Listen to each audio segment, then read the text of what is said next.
akan diskusi singkat tentang kondisi tubuh dan juga bagaimana pola makan kakak setiap hari.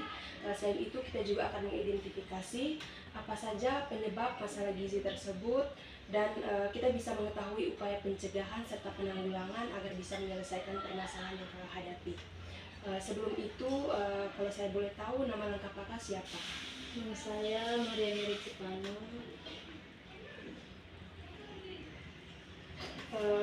Untuk usia kakak sekarang berapa? Usia 19 masuk 20. Kalau kesibukan kuliah atau ada kesibukan? Kuliah semester 2.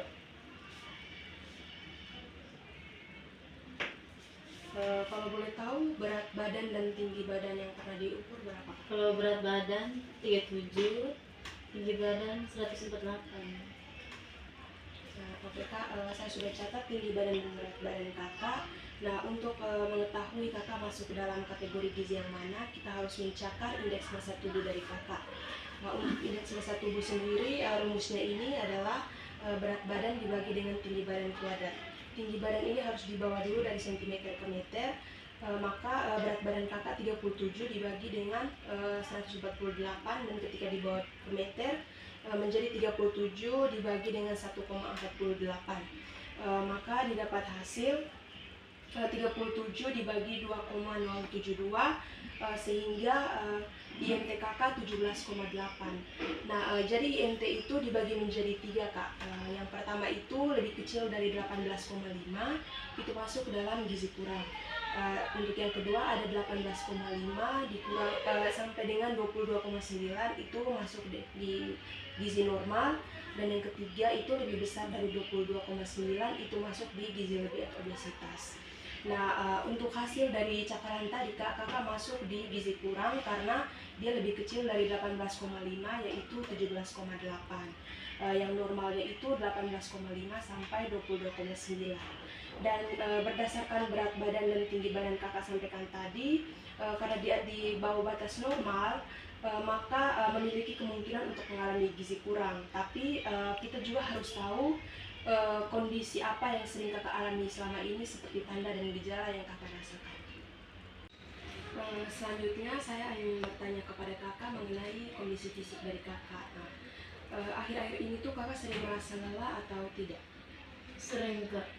Kadang kalau bangun pagi tuh ngerasa kayak capek, badan lemas, padahal tidak ada buat apa-apa. Kalau di kampus begitu, misalnya ketika mengikuti perkuliahan atau kerja tugas begitu, kakak tuh fokus atau kadang rasa ngantuk atau kelelahan begitu? Ada hari-hari tertentu yang saya rasa macam capek, ngantuk, terus tidak fokus untuk mengikuti perkuliahan. Oh, berarti ini kakak rasa kayak pikiran kosong, kadang misalnya dalam kelas kakak tidak fokus di pelajaran tetapi fokusnya di luar begitu. Karena pikirannya di luar tapi fokusnya tuh di dalam ruangan. Terus kalau nafsu makan begitu kak, apakah ada peningkatan atau penurunan begitu? Untuk nafsu makan kadang satu hari full tidak makan, kadang juga satu hari hanya 2 kali atau 1 kali makan. Tapi itu tetap dengan jajan atau snack gitu. Kalau berdiri begitu, kakak sering tidak rasa pusing atau tiba-tiba gelap begitu? Kalau macam duduk terlalu lama terus tiba-tiba berdiri, itu rasa kayak gelap, pusing, jadi harus duduk lagi. Untuk siklus menstruasi dari kakak sendiri, apakah ada bulan-bulan tertentu yang terlambat kak, atau ada bulan-bulan tertentu yang tidak mengalami menstruasi? Tiap bulannya lancar, hanya tidak teratur, tidak punya tanggal. Tanggalnya tidak teratur. Rambut sering rontok atau? Kalau untuk rambut rontok, sangat rontok. Biasanya dia rontok saja, kayak misalnya duduk-duduk atau begitu langsung Tidak, rontok, kecuali atau sisir atau cuci rambut. Jadi tadi kita sudah mendalami mengenai gejala klinis dari masalah kakak. Nah, itu gejala-gejala yang tadi kakak sebutkan itu juga merupakan gejala-gejala menuju ke masalah kurang gizi. Tetapi kita juga perlu tahu bagaimana hal-hal apa saja yang menyebabkan masalah gizi tersebut. Apakah hanya dari pola makannya kakak setiap hari, ataukah juga dari faktor stres, ataupun dari masalah pencernaan ataupun penyerapan dari kakak sendiri. Selanjutnya Kak, kalau boleh tahu kemarin Kakak makan apa saja? Kalau untuk kemarin pagi tidak makan, kalau kemarin siang nasi, tempe, sama ikan kering, malam kangkung sama nasi. Kalau untuk selingan begitu ada tidak, misalnya pagi atau sore makan apa begitu? Kalau untuk selingannya tidak ada. Eh, Misalnya ada kerja tugas begitu atau terlalu capek dan lain-lain, eh, sering tidak Kakak itu kayak skip makan atau malas makan begitu? Itu sering sekali. Kadang kalau sementara fokus kerja tugas mau makan, kadang tidak nafsu. Untuk air putih biasanya satu hari itu berapa gelas? Saya kalau ke kampus berarti 1 botol. Kalau di kos kadang hanya 5 gelas, 6 gelas. Jadi dari Kakak punya jawaban tadi itu ada beberapa hal yang menyebabkan berat badan Kakak itu kurang. Yang pertama itu porsi makannya Kakak itu terlalu kecil karena satu hari itu Kakak makan hanya 1 atau 2 kali. Yang kedua itu Kakak itu kadang sebenarnya tidak makan cemilan itu atau selingan itu kurang baik juga karena kita tahu kadang 1 kali makan itu kita punya porsi itu sedikit, jadi seharusnya kita tambah dengan selingan atau cemilan. Tapi cemilan atau selingan yang kita konsumsi itu harus sehat. Terus waktu makannya Kakak itu juga kadang tidak teratur karena sibuk, kadang juga karena nafsu makan yang tidak ada sehingga Kakak itu malas untuk makan. Jadi Kakak sudah terbuka untuk menyampaikan apa masalah Kakak, terus bagaimana pola makan Kakak atau kebiasaan makan Kakak setiap hari, serta kita juga tahu apa saja penyebab sehingga masalah itu bisa terjadi. Jadi sekarang saya ingin menjelaskan sedikit kepada Kakak tentang masalah yang Kakak hadapi. Jadi Kak, masalah yang Kakak hadapi itu adalah masalah gizi kurang.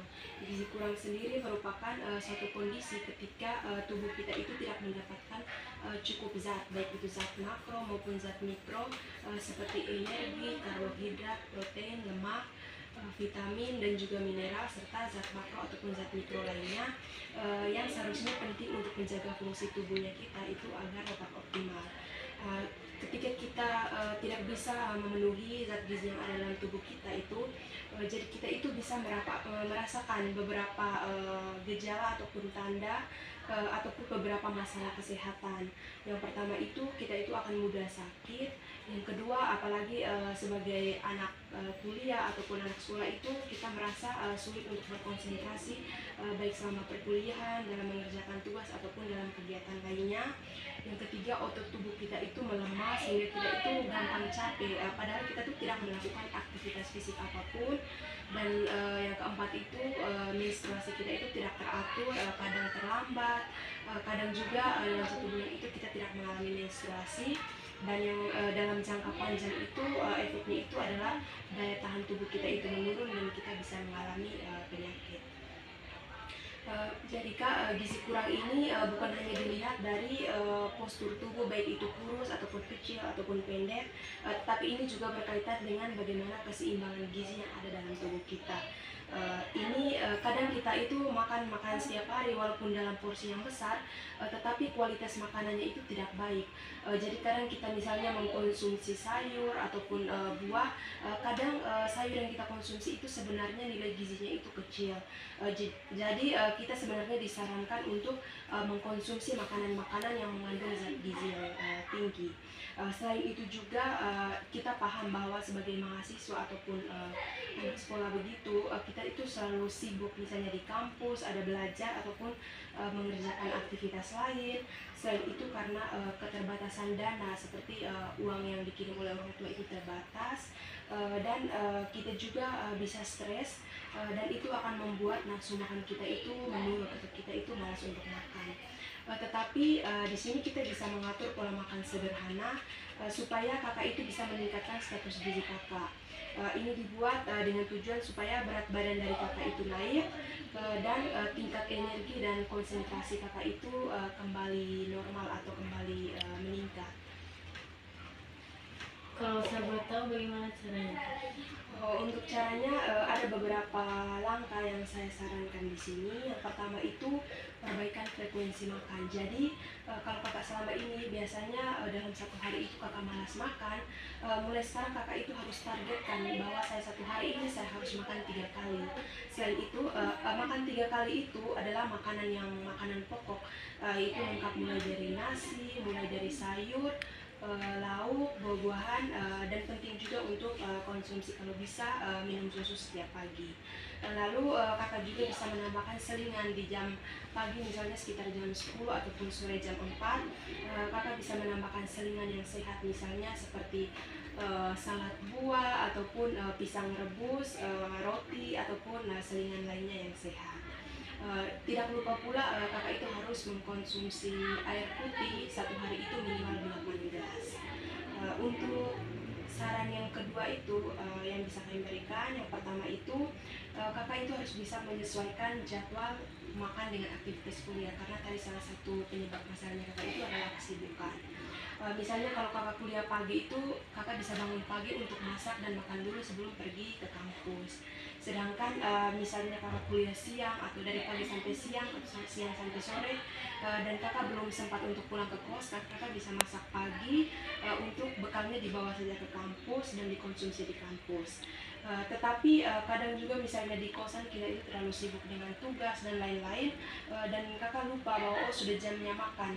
Kakak bisa membuat alarm di setiap jam makannya kakak agar kakak bisa makan dulu baru melanjutkan aktivitasnya. Yang ketiga itu tadi ada faktor penyebab, yaitu berkaitan dengan stres. Untuk stres ini saran dari kami, kakak bisa menjaga pola tidur dengan mengurangi begadang dan melakukan hobi yang kakak suka. Misalnya ketika sudah stres begitu, kakak bisa melakukan aktivitas yang kakak suka seperti berolahraga ataupun membaca buku dan hal lainnya yang bisa merelaksasi kembali tubuh kakak. Yang berikutnya, karena stres itu bisa menurunkan nafsu makan dari kita. Untuk saran dari saya itu ada 3. Apakah ada pertanyaan lain? Bagaimana jika dana saya kurang untuk memenuhi sapinya atau untuk memenuhi keseimbangan diri saya? Kalau dana dari kakak sendiri kurang atau tidak mencukupi karena terbatasnya uang yang dikirim oleh orang tua dan lain-lain, kita bisa memberikan rekomendasi untuk kakak agar kakak mengoptimalkan uang dengan belanja mingguan. Selain untuk menghemat, kakak juga bisa memilih makanan atau bahan makanan yang murah tetapi dia tuh bergizi. Jadi makanan yang sehat itu tidak harus mahal. Yang murah itu juga banyak tetapi dia tuh bergizi, seperti tahu dan tempe, ataupun biasanya ada makanan-makanan lain seperti sayur bayam yang ada dijual di kios lainnya. Selain itu kita juga harus masak sendiri, usahakan untuk masak sendiri untuk menghemat biaya, karena kadang kita juga tidak tahu makanan yang dijual oleh orang lain itu apakah sehat atau tidak, bersih atau tidak.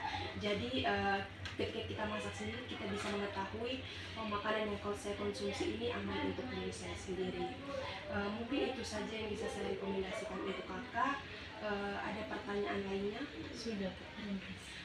Baik Kak, jika tidak ada pertanyaan lainnya, saya ucapkan terima kasih karena kakak sudah mau terbuka dan juga mau menceritakan kepada saya mengenai pola makan kakak setiap hari dan juga kebiasaan makan kakak, sehingga kita bisa mengetahui masalah yang kakak alami.